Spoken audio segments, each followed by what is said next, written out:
आज हम 21वीं सदी में रहते हैं। हमारे पास मेट्रो है, बुलेट ट्रेन के बड़े बड़े सपने हैं और स्मार्ट सिटीज के चमकदार प्रोजेक्ट हैं। लेकिन सच में सच्चाई क्या है? जरा सी बारिश होती नहीं कि हमारी ये तथाकथित स्मार्ट सिटीज स्विमिंग पूल बन जाती है, सड़कें डूब जाती हैं, ट्रैफिक थम जाता है और पूरा शहर जैसे अचानक बेबस हो जाता है। और तब हमें लगता है कि हम बहुत मॉडर्न हैं, हम बहुत एडवांस हैं। लेकिन अगर मैं आपसे कहूं कि आज से 5000 साल पहले इसी धरती पर एक ऐसी सभ्यता रहती थी जो शायद हमसे भी ज्यादा स्मार्ट थी। जरा सोचिए, जब पूरी दुनिया जंगलों में रह रही थी, तब भारत में लोग प्लांट सिटीज में रह रहे थे। सीधी सड़कें, साफ गलियां और ऐसा कमाल का सिस्टम कि चाहे जितनी बारिश हो जाए, सड़कों पर पानी रुकता ही नहीं था। और सबसे हैरानी की बात, हर एक नाली ढकी हुई थी ताकि गंदगी न फैले, बीमारी न फैले और पूरा शहर साफ और सुरक्षित रहे। सोचिए, बिना कोई मशीन, बिना कोई मोटर, बिना कोई पंप, उन्होंने ये सब कैसे किया? वो लोग आखिर थे कौन? उनके पास ये हैरत अंगेज तकनीक कहां से आई? और सबसे बड़ा सवाल, इतनी समझदार, इतनी विकसित, इतनी एडवांस सभ्यता अचानक मिट्टी में कैसे मिल गई? क्या वो किसी भयानक युद्ध में मार दिए गए या फिर कुदरत ने खुद उन्हें मिटा दिया? जरा सोचिए, एक पूरी की पूरी सभ्यता, शहर, लोग, तकनीक और सब कुछ बस गायब। आज हम खोदेंगे इतिहास की सबसे गहरी परतें और जानेंगे हड़प्पा सभ्यता और उसके गायब होने का असली सच। कहानी की शुरुआत होती है साल 1856 से। भारत गुलामी की जंजीरों में जकड़ा हुआ था और अंग्रेज अपने फायदे के लिए लाहौर से कराची के बीच रेलवे लाइन बिछाने में जुटे थे। तपती धूप में दिन रात हजारों मजदूर खामोशी से जमीन खोद रहे थे ताकि पटरियां बिछ सकें और लोहे की रेल दौड़ सके। लेकिन इसी खुदाई के दौरान कुदरत ने अपना खजाना खोल दिया। जमीन के सीने से मजदूरों को मिलने लगी हजारों पक्की ईंटें, वो ईंटें जो हजारों साल बाद भी बिल्कुल नई जैसी थीं। मजदूरों की आंखें चमक उठीं। उन्होंने सोचा, वाह, किस्मत खुल गई। बनी बनाई ईंटें, और वो भी मुफ्त, बिना एक पल सोचे, बिना इतिहास को समझे। उन्होंने वो पुरानी ईंटें बेशकीमती दीवारों से नोचनी शुरू कर दी और उन्हीं ईंटों को पत्थरों की तरह रेलवे ट्रैक के नीचे दफन कर दिया। उन्हें जरा सा भी अंदाजा नहीं था कि वो किसी मामूली दीवार को नहीं तोड़ रहे, बल्कि अपने ही पूर्वजों के घर उजाड़ रहे हैं। वो एक ऐसी सभ्यता को मिटा रहे थे जो अपने समय से हजारों साल आगे थी। देखते ही देखते पूरे का पूरा हड़प्पा शहर का एक बड़ा हिस्सा हमेशा हमेशा के लिए मलबे में बदल गया। रेल तो पटरी पर दौड़ ढी, लेकिन उसके पहियों के नीचे इंसानियत की, इतिहास की सबसे कीमती विरासत कुचली गई। और अफसोस की बात यह थी कि उस वक्त किसी को इसकी खामोश चीखें सुनाई नहीं दी। करीब 60 से 70 साल गुजर गए। साल 1920 का दशक आया, जब दो पारखी नजरें वहां पहुंची, दयाराम साहनी और राखालदास बनर्जी। इस बार मकसद पटरियां बिछाना नहीं था, मकसद था सच को बाहर लाना। धीरे धीरे नाजुक हाथों से मिट्टी हटाई गई, ईंटें साफ की गईं, दीवारें, सड़कें, नालियां, एक एक करके मिट्टी अपना राज उगलने लगी। और तब पूरी दुनिया सन्न रह गई। हमें एहसास हुआ कि हम सिर्फ किसी रेलवे ट्रैक पर नहीं खड़े थे, बल्कि दुनिया की सबसे पुरानी और सबसे विकसित सभ्यता की छत पर खड़े थे।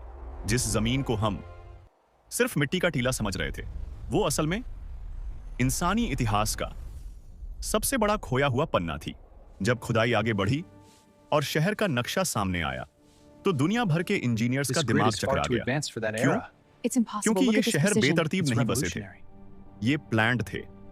आज 21वीं सदी में हमारे शहरों में गलियां टेढ़ी मेढ़ी होती हैं, लेकिन 5000 साल पहले हड़प्पा की सड़कें एकदम सीधी थीं, जैसे किसी ने पैमाने, स्केल से लकीर खींच दी। हर सड़क एक दूसरे को 90 डिग्री पर काटती थी। इतनी सटीक प्लानिंग कि हवा चले तो सड़कें अपने आप साफ हो जाएं। और सबसे हैरान करने वाली बात, वहां की नालियां, ड्रेनेज सिस्टम।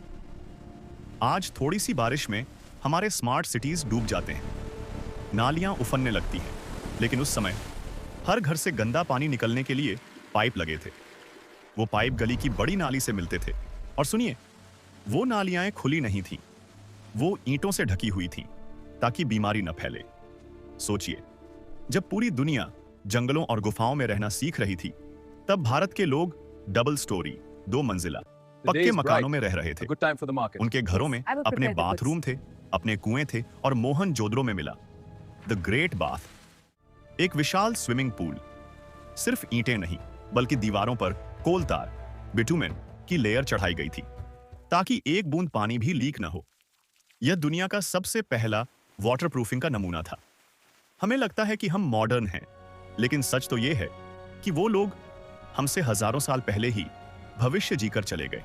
लेकिन दोस्तों, इतिहास का सबसे बड़ा सवाल यह नहीं है कि वो लोग कैसे जीते थे, बल्कि सबसे बड़ा सवाल यह है कि वो लोग गए कहां। खुदाई में हमें खिलौने मिले, जेवर मिले, मुहरें मिली, लेकिन बहुत कम हथियार मिले। न कोई बड़ी तलवारें, न कोई ढाल। इससे पता चलता है कि वो लोग शांतिप्रिय, पीसफुल थे। वो लड़ना नहीं, व्यापार करना जानते थे। वो खुश थे। लेकिन फिर वक्त का पहिया घूमा। तारीख थी करीब 1900 ईसा पूर्व, बीसी। अचानक इस महान सभ्यता की सांसें उखड़ने लगी। हजारों साल से आबाद वो शहर खाली होने लगे। गलियों में सन्नाटा पसर गया। लोग अपने पक्के मकान, अपने आंगन, अपनी यादें छोड़कर हमेशा के लिए चले गए। जिन नदियों ने उन्हें जीवन दिया था, उन्हीं नदियों ने उनसे मुंह फेर लिया। कहा जाता है कि महान सरस्वती नदी और सिंधु नदी या तो सूख गईं या उन्होंने अपना रास्ता बदल लिया। पानी खत्म हुआ तो खेत सूख गए, और बिना पानी के सोना तो खाया नहीं जा सकता। कुछ वैज्ञानिक कहते हैं कि बाढ़, फ्लड ने उन्हें मार दिया। मोहनजोदड़ो की खुदाई में बाढ़ की एक नहीं, बल्कि कई परतें, लेयर्स मिली हैं। जैसे उस शहर को बार बार डुबोया गया हो और बार बार उसे फिर से बसाया गया हो। लेकिन अंत में कुदरत की मार के आगे इंसान की जिद्द हार गई। वो लोग जो महलों जैसे घरों में रहते थे, उन्हें सब कुछ छोड़कर गंगा के मैदानों की तरफ भागना पड़ा, झोपड़ियों में रहने के लिए। एक महान सभ्यता जो हजारों साल तक सूरज की तरह चमकी, वो धीरे धीरे रेत में दफन होकर हमेशा के लिए खामोश हो गई। खैर, वजह चाहे जो भी रही हो, हड़प्पा सभ्यता ने हमें सिखाया कि एक समाज बिना राजा और बिना बड्ढे महलों के भी कितना महान हो सकता है।